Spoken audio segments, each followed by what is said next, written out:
Hit serials இனி டிவிக்கு முன்பே சன் நெக்ஸ்ட் ஆப்ல ஜாலியா எல்லாருக்கும் முன்னாடியே பாருங்க. இப்பவே சன் நெக்ஸ்ட் ஆப்பை டவுன்லோட் பண்ணி சப்ஸ்கிரைப் பண்ணுங்க.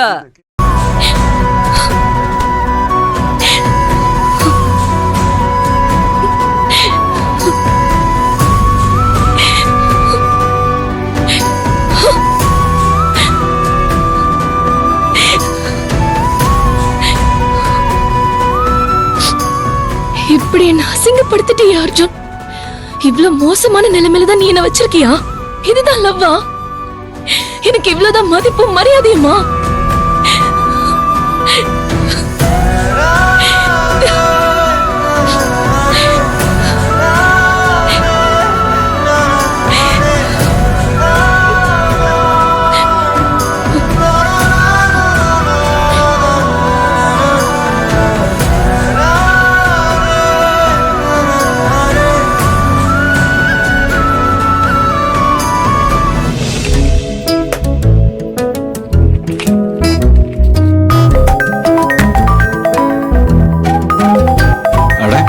சத்யா,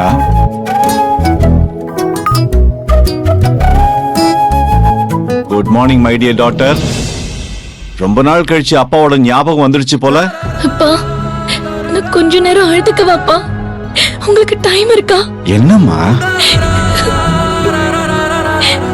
என்னால தாங்க முடியலப்பா. யாரு? செல்வநாயகியா? செல்வநாயகி ஏதாச்சும் பண்ணா நான் பதிலுக்கு பதில் கொடுப்பேன்ப்பா. அர்ஜுன் தான்ப்பா. அர்ஜுனா?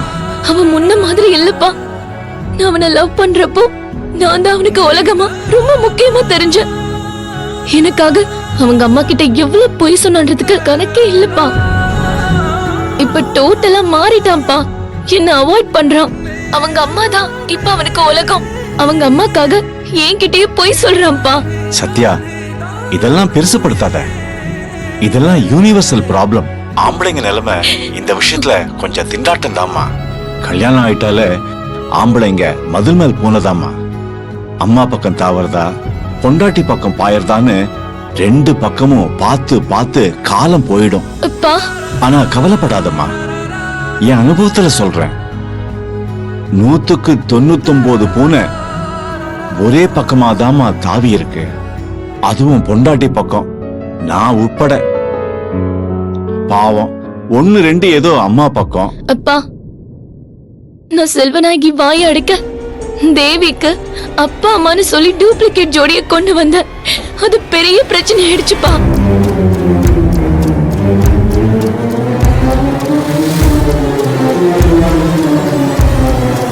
இந்த விஷயத்துல நான் அக்காவை நம்பினேன்ப்பா. அவ என் காலை வாரி விட்டுட்டா. அர்ஜுன் இப்ப என் மேல ரொம்ப கோவமா இருக்கான். கொஞ்சம் அவசரப்பட்டுட்டம்மா. பரவாயில்ல, நடந்த விஷயத்தை என்ன செய்ய முடியும்? விஷயம் சீரியஸா இருக்கு. அத செல்வநாயகி சாதாரணமா எடுத்துக்கிட்டான்னு நீ சொல்றது கொஞ்சம் சீரியஸான மேட்டர் தான் தெரியுது. நிச்சயம் அவங்க எனக்கு பின்னால ஏதோ குழி தோண்டுவாங்கப்பா. இதோ இப்ப கூட அர்ஜுனுக்கு அவங்களே நேரடியா போன் பண்ணிருக்கலாம். தம் புள்ள இன்னும் அம்மா புள்ளையா தான் இருக்காங்கன்னு எனக்கு ப்ரூவ் பண்றதுக்கு என்ன போன் பண்ண வச்சாங்கப்பா. சரிம்மா, அப்ப இனிமே செல்வநாயகி தேவியை விட்டுட்டு உன்னை டார்கெட் பண்ண ஆரம்பிச்சிட்டான்னு சொல்லு. இல்லப்பா, அவளோட சேர்த்து என்னையும் தான். கவலைப்படாத, எல்லாம் சரியாயிடும். சரி பண்ணிடலாம், நீ தைரியமாயிரு. ஓகேப்பா, உங்களோட பேசின பிறகுதான் எனக்கு கொஞ்சம் மனசு லேசான மாதிரி இருக்கு. கவலைப்படாதம்மா, உனக்காக அப்பா எப்பவுமே காத்துட்டு இருப்பேன். தேங்க்ஸ்பா, வச்சிடுறேன்.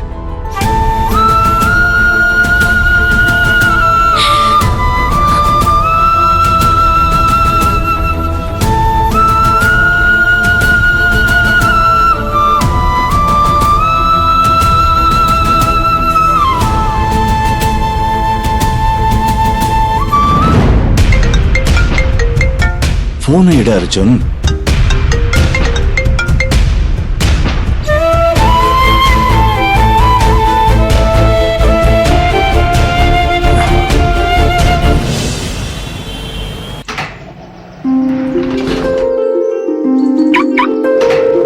Hi sir. ஹாய் மாப்ள.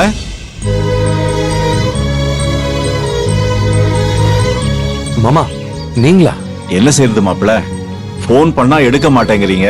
அப்புறம் ஆத்திர அவசரத்துக்கு உங்களை எங்கதான் சந்திச்சு பேசுறது? சாரி மாமா, ஒரு மீட்டிங்ல இருந்தேன், அதான் உங்க காலை அட்டன் பண்ண முடியல. பரவாயில்ல மாப்ள, என் காலை நீங்க அட்டன் பண்ணாம இருக்கலாம். ஆனா சத்யா என்ன தப்பு பண்ணா?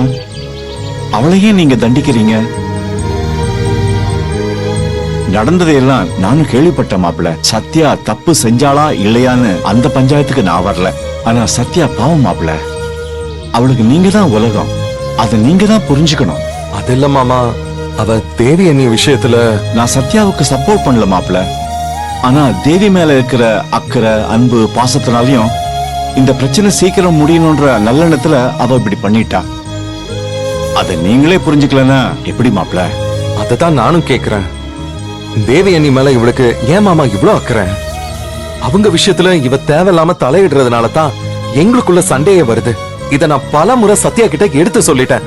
ஆனா அவ என்ன மதிக்கவே மாட்டேங்கிறா. ஏன் மாப்ள, அபிக்கு ஒரு பிரச்சனைனா நீங்க பேசாம வேடிக்கை பாப்பீங்களா? இல்ல மாமா, நீங்க கேக்குறது எனக்கு புரியுது மாமா.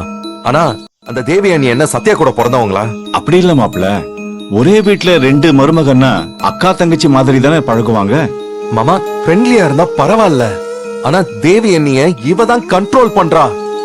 அதான் ஏன்னு புரியல.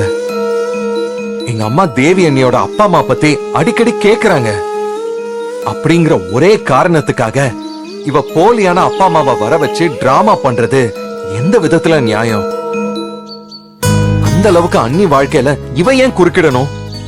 அவங்க வாழ்க்கைய அவங்க பாத்துக்கிறாங்க, இவளுக்கு ஏன் இந்த வேண்டாத வேலை? சரி மாப்ள, நான் இத பத்தி சத்யா கிட்ட பேசுறேன். நீங்க சொல்ற பாயிண்ட்டும் கரெக்ட் தான். இனிமே சத்யா இந்த மாதிரி பண்ண மாட்டா. ஆனா அதுக்காக நீங்க அவளை அவாய்ட் பண்ணாதீங்க. அவ மனசு ரொம்ப உடைஞ்சு போயிருக்கா. மாமா, அவளை இப்படியெல்லாம் கஷ்டப்படுத்துறது எனக்கும் ரொம்ப கஷ்டமா தான் இருக்கு. நான் அவளை ரொம்ப லவ் பண்றேன். ஆனா அவ அடிக்கடி எங்க அம்மா விஷயத்துல தலையிடுறா. அவங்க தேவி அண்ணி மேல எவ்வளவு அன்பா இருக்காங்கன்னு நானே அவளுக்கு பலமுறை ப்ரூவ் பண்ணிருக்கேன். ஆனா அவங்க மாறவே இல்லைன்னு நினைச்சு குடும்பத்துல தேவையில்லாத குழப்பத்தை உண்டாக்குறா மாமா. சரி மாப்பிள, அத பத்தி நான் பேசுறேன். ஆனா இந்த தடவை அவளை மன்னிச்சிடுங்க. அவகிட்ட சமாதானமா போங்க மாப்பிள. என் பொண்ணு தாங்க மாட்டா, ரொம்ப மனசு உடைஞ்சு போயிடுவா. மாப்பிள, என் அனுபவத்துல சொல்றேன், ஒரு பொண்டாட்டி அவ புருஷன் திட்டிட்டா கூட தாங்கிப்பா. ஆனா அவளை இக்னோர் பண்றத, பேசாம இருந்துட்டு புறக்கணிக்கிறத எந்த பொண்ணும் தாங்கிக்க மாட்டா. என்ன தப்பா இருந்தாலும் முகத்துக்கு நேரம் திட்டிடுங்க மாப்பிள, கேட்டுருங்க. ஆனா அவளை அவாய்ட் பண்றது, போனை எடுக்காம இருக்கிறது, இதெல்லாம் நாம அவங்களுக்கு கொடுக்கிற பெரிய தண்டனை மாப்பிள. அது மட்டும் பண்ணாதீங்க ப்ளீஸ்.